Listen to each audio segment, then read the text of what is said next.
वाराणसी संसदीय क्षेत्र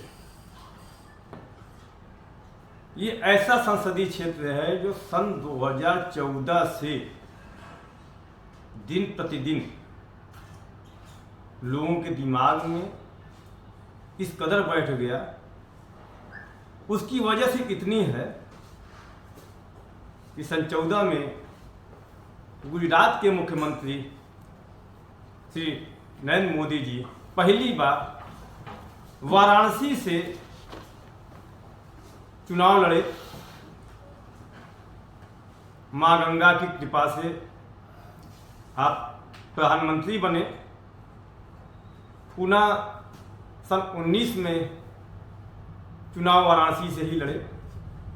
सन 2024 में तीसरी बार वाराणसी संसदीय क्षेत्र से लोकसभा का चुनाव लड़ रहे। ये संसदीय क्षेत्र धीरे धीरे भारत ही नहीं विश्व में ख्याति लब्ध हो गया कि भारत के यशस्वी प्रधानमंत्री वाराणसी से, काशी से चुनाव लड़ रहे हैं। एक लोगों में इस प्रकार की जिज्ञासा हुई जो नहीं भी जानते थे कि वाराणसी कौन सी जगह है। भारत के लोग तो बहुत ज़्यादा लोग जानते थे, कुछ विदेशियों के लोग भी। ये चर्चा का विषय बना। G20 में भी कुछ कार्यक्रम आयोजित हुए। तो आज चर्चा कर रहे हैं श्री पांचपाणी विनायक सेवा दल के अध्यक्ष सत्यम कुमार जायसवाल जी से। आप धार्मिक गतिविधियों के साथ साथ नरेंद्र मोदी विचार मंच से भी जुड़े हुए हैं और चुनाव के बीच में, क्योंकि लास्ट फेज का चुनाव 1 जून को है जिसमें वाराणसी भी शामिल है, प्रधानमंत्री जी का संसदीय क्षेत्र भी शामिल है, तो ऐसे में कुछ हलचल बढ़ी भी है 2 दिन 3 दिन से और रहेगी। अभी 2 दिन का समय लगभग बचा है चुनाव प्रचार के लिए। तो इनसे मुलाकात का वजह यह है कि आप धार्मिक गतिविधियों से जुड़े होने के बाद राजनीतिक व्यक्ति का, भले प्रधानमंत्री हो लेकिन माना तो जाता है कि राजनीतिक व्यक्ति है, तो राजनीतिक व्यक्ति का आप क्यों प्रचार प्रसार कर रहे हैं, क्या खासियत आपको लगती है? सत्यम कुमार जी, आपका तिरंगा ऐसी न्यूज में स्वागत है। नमस्कार। नमस्कार। सबसे बड़ा सवाल यह है कि आप तो खासकर धार्मिक गतिविधियों में ज़्यादा शामिल रहते हैं, तो आप पहले पांचपाणी विनायक सेवा दल के बारे में थोड़ा बताइए, फिर हम राजनीति के बारे में बात करेंगे। नमस्कार दोस्तों, मैं अपना एक छोटा सा परिचय आपको देना चाहता हूं कि जब आदित्यनाथ योगी जी, माननीय मुख्यमंत्री जी, जब अपना संगठन हिंदू युवा वाहिनी उन्होंने खड़ा किया, तो बनारस में, मैं एक छोटी सी घटना आपको बताता हूं कि बनारस में मैं सत्यम कुमार जायसवाल और मेरे मित्र सत्यम सिंह, जो आज इस दुनिया में नहीं हैं, अकस्मात उनकी कैंसर से मृत्यु हो चुकी है, पार्षद भी रहे, उनकी पत्नी भी पार्षद रही वंदना सिंह जी, वो भी मेरी क्लास फेलो रही हैं। और उस समय हम दोनों भाइयों को हिंदू युवा वाहिनी का अध्यक्ष व उपाध्यक्ष योगी जी ने बनाया और क्रांतिकारी तरीके से हम दोनों भाइयों ने काम किया और अपने छोटे भाई मनीष पांडे जी को बाद में प्रभार दे दिया, चूँकि व्यापार जरूरी था। और हमारे पार्टनर थे सत्यप्रकाश कौशिक, सत्यम सिंह जी, उनको हम लोगों ने डोर थमा दी और वो राजनीति में अच्छे स्तर तक गए। 2 बार पार्षद चुने गए, उनके परिवार में भी, उनकी पत्नी और वो, लेकिन तीसरी बार उनका टिकट काटा गया। और मैं अपने बिजनेस की वजह से कभी योगी जी से मिला नहीं, जबकि योगी जी उस समय आके हमें शाबाशी दिए थे और हमारे आवास पे एक रात रुके भी थे। फिर हम लोगों को गोरक्षनाथ पीठ ले गए और वहाँ 3 दिन का प्रवास अपने साथ कराया। उस समय सांसद थे केवल। तो योगी जी को मेरा प्रणाम है, अगर मेरी आवाज़ पहुँचे तो एक बार ज़रूर हमें सेवा का मौका फिर से दे।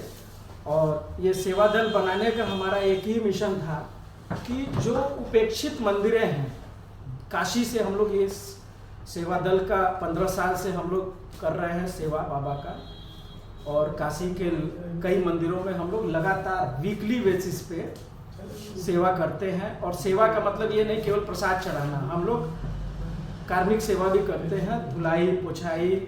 आज मंगलवार था, देखिए नाखून में मेरे लगा हुआ भी है।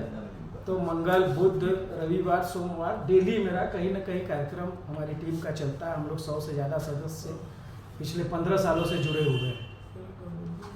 तो हमारा ध्येय ये था कि देखिए, राजनीतिक पार्टी में हम आज तक कभी नहीं गए, क्योंकि अगर एक पार्टी ज्वाइन करिए, अगली 3 पार्टी आपकी अपने आप दुश्मन हो जाती है। चूँकि मैं बनारस का रहने वाला हूँ, खाटी बनारसी हूँ, और गंगा किनारे मेरा आवास पुस्तैनी है चेतगंज में, और जायसवाल बिरादरी से हूँ। इसलिए हमारे हर पार्टी में और हर संगठन में हमारे करीबी लोग हैं। इसलिए मैंने आज तक कभी भी राजनीतिक कोई भी पार्टी नहीं ज्वाइन की। 1 मई मजदूर दिवस से, चूँकि मैंने शुरू से ही ये अपना टारगेट लिया था कि अपनी 45 साल की अवस्था पूरा करने के बाद मैं 15 साल देश को दूंगा। तो 1 मई मजदूर दिवस से हमने मजदूरी शुरू की है। और ये सेवा दल मेरा है, श्री पाशपाणी विनायक सेवा दल। इसमें कोई राजनीति नहीं है, ना ही किसी का फोटो है। तो मैं ये चाहता हूँ कि लोग सेवा को समझें, क्योंकि जो अभी धर्म की जाति की लड़ाई चल रही है, तो इसीलिए हमने सेवा दल बनाया है। इसमें कोई धर्म नहीं है। आप धार्मिक स्थलों की साफ सफाई, पूजा आरती करें, चाहे वो हिंदू हो, मुस्लिम हो, सिख हो, ईसाई हो। आपके अंदर सेवा का भाव होना चाहिए, क्योंकि सेवा ही धर्म है और कर्म ही पूजा है। केवल ये छोटी सी बात अगर किसी इंसान को समझ में आ जाए, चाहे हिंदू हो चाहे मुस्लिम हो, आपके शरीर के अंदर शिव हैं। लोग बोलते हैं मक्का में भी शिव हैं, कण कण में शिव है, ये सबको पता है, अविनाशी हैं। तो लोगों को बस यही, मेरा जो मिशन यही है कि आप अपने अंदर के शिव को पहले पहचानिए और उनकी सेवा पहले करिए। क्योंकि आप बचपन में एक कविता सुने होंगे, इंग्लिश में था, हेल्थ इज वेल्थ, और एक उसमें 3 लाइन की है, if wealth is lost then nothing is lost, if health is lost then something is lost, if character is lost then everything lost. तो आप सर्वप्रथम अपने स्वास्थ्य पे ध्यान रखिए, क्योंकि अगर पैसा आपके पास से चला गया, मैंने बहुत नीचे भी देखा है और बहुत ऊपर तक, आज बाबा की कृपा है, 15 साल की सेवा है। एक बाइक से मैं श्री पाशपाणी विनायक गणेश जी के मंदिर जाता था, और आज बाबा की कृपा है, सबको पता है, बनारस में अपना जो भी लोग जानते होंगे मुझे, करीबी लोग, मैं कभी मंच पे नहीं आया, आज पहली बार आया हूँ। तो वो सवाल सिर्फ इतना है जी, आप इतना सेवा अपने समाज के लिए 15 साल निकाला, वो राजनीति चाहे मोदी जी हों, उनका समर्थन आप क्यों कर रहे हैं, या नरेंद्र मोदी विचार मंच के मार्फत से मोदी जी का समर्थन क्यों कर रहे हैं? देखिए, मैं प्रशासनिक और राजनीतिक कार्य में इसलिए नहीं चाहता कि मुझे नहीं अच्छा लगता, क्योंकि एक से आप भलाई करेंगे, दूसरे से बुराई होगी, और मैं किसी से भलाई बुराई करने के लिए नहीं, मैं सेवा करने के लिए आना चाहता हूँ। मैं सेवादार हूँ और सेवादार ही रहना चाहता हूँ, और हमें कोई पोस्ट नहीं चाहिए, हमें सेवा का मौका दिया जाए। मेरी योगी जी से भी यही विनम्र निवेदन है, और माननीय रवि चाणक्य जी ने मुझे मेरे कार्यों को देखते हुए, मेरे 1 महीने का हम नुक्कड़ नाटक भी कर रहे हैं, केवल मोदी जी के संसदीय क्षेत्र में 1 मई मजदूर दिवस से लगातार ये नुक्कड़ नाटक मेरा चल रहा है। काफ़ी परेशानियां आई, कई लोगों ने बोला मेरा बैनर लीजिए, लेकिन मैंने किसी का बैनर अपने साथ नहीं लगाया, और अकेले दम पे ना किसी से 1 रुपया लिया, और मोदी जी के रोड शो में भी हमने हिस्सा लिया। कुछ कारण था, वो चुनाव के बाद मैं बताऊंगा, बीच में मैं नहीं रहा, तो वो कुछ कारण है, पुलिस और हमारे कुछ। ठीक है, तो नहीं, तो सवाल ये है कि ठीक, हमारे देश के प्रधानमंत्री हैं जी, वाराणसी संसदीय क्षेत्र है आपका, ये कहिए कि जन हम राष्ट्र के लिए आए हैं भैया, पहले राष्ट्र प्रथम है। तो आपको मोदी जी में क्या खासियत लगी है, तो सवाल है। देखिए, मोदी जी जो है वो सबको दिख रहा है, 3री बार वो प्रधानमंत्री बनने जा रहे हैं, और कल का उनका एक अभिभाषण था कि अगर 400 सीट से कम आता है तो मैं योगी जी को प्रधानमंत्री बना दूंगा। इस मोदी जी के लहर में अच्छे अच्छे डूब जाएंगे। अगर जिनको आना हो वो कृपया दामन थाम ले, और अपने जान को बचा लें। नहीं, अगर योगी बाबा पूरे देश में आ गए तो उनके हम जैसे साइलेंट भी काफ़ी लोग हैं जो योगी जी के लिए लगातार 15 वर्षों से क्रांतिकारी तरीके से काम कर रहे हैं, लेकिन कभी सामने नहीं आए। बहुत बहुत धन्यवाद आपका, आप चुनाव के बीच में इतना समय दिए। उम्मीद करते हैं कि आप जिस सेवा भाव से 15 साल अपना दिए हैं, या अभी 15 साल तो हम लोग सेवा कर किए और बिजनेस किए, दोनों किए। बाबा की सेवा आप कहीं भी पूछ सकते हैं, यही नज़दीक श्री पाशपाणी विनायक मंदिर है गणेश जी का, ये उत्तर दिशा के सेनापति हैं। बाबा विश्वनाथ जी के 56 विनायक है बनारस में, तो 56 विनायक में 4 मुख्य सेनापति हैं, जिसमें उत्तर दिशा के सेनापति श्री पाशपाणी विनायक जी हैं। काशी खंड के अति प्राचीन मंदिर, अंतर्गृह जो परिक्रमा होती है उसमें कम से कम 10,000 औरतें वहाँ आती हैं, उनकी हम लोग सारी व्यवस्थाएं कराते हैं।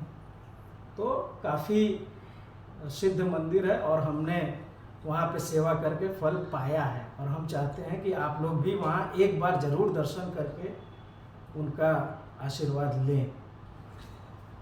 उम्मीद करते हैं कि आप की मनोकामना ईश्वर पूरी करे, और धर्म की जो परिभाषा है, खासकर जो लोग साइंस को ज़्यादा मानते हैं जी उनको भी समझाने में सफल होंगे। जी, आप सभी लोगों का बहुत बहुत धन्यवाद, और हमारे दर्शकों का भी बहुत बहुत धन्यवाद। एक छोटी सी हमारी 3 लाइन की है, वो आप लोग अपने अगर गांठ बांध लेंगे तो कभी धर्म, जाति या भेदभाव सारा छोड़ देंगे। 3 बातें आप केवल ध्यान रखिए, सेवा ही धर्म है, कर्म ही पूजा है, और सेवा का सम्मान करें। अगर आपको कोई सेवा मिल रही है मुफ्त में तो आप उसका प्लीज़ सम्मान करिए। छोटा सा उदाहरण आपको देते हैं, आप किसी टॉयलेट में जाते हैं और अगर उसको यूज़ करते हैं तो कृपया करके आप लोग बटन दबा के फ्लश ज़रूर करिए। अगर दाग लगा हो तो हैंड स्प्रे लेके मारिए, क्योंकि अगली बार हो सकता है फिर आप ही को यूज़ करना हो। आप रात में सो रहे हैं तो सुबह अपने हाथ से चादर को समेटिए, झाड़िए, गंदा है तो धुलने को दीजिए, ताकि अगले दिन फिर वो आपके लिए सेवा देने के लिए तैयार हो। ये हम आदमी के लिए नहीं बोल रहे हैं, आप खुद अपने अंदर, आप चश्मा लगा रहे हैं तो रात में इसको साफ करके रखिए। जूता पहन रहे हैं तो ये आपको सेवा दी है ना, आपके पैरों को बचाई है, तो रात में उतारिए तो इसको पॉलिश करके रखिए। तो ये आप अपने अंदर आप केवल चेंज लाइए, पूरा युग बदल जाएगा। ये मेरी गारंटी है और हमने किया है और पाया है। धन्यवाद आपको, आपने इतना समय दिया। फिर किसी नए विषय पे आपसे मुलाकात करेंगे। अब तो हम श्री नमस्कार, धन्यवाद। नरेंद्र मोदी विचार मंच काशी संभाग के अध्यक्ष भी श्री रवि चाणक्य जी द्वारा बनाया गया, हमें प्रभार दिया गया, और हम चाहते हैं कि इस बैनर तले हम देश और विदेश में अपना नाम करें और लोगों को काशी की महिमा के बारे में बताएं और काशी बुलाकर लोगों की सेवा करें। धन्यवाद।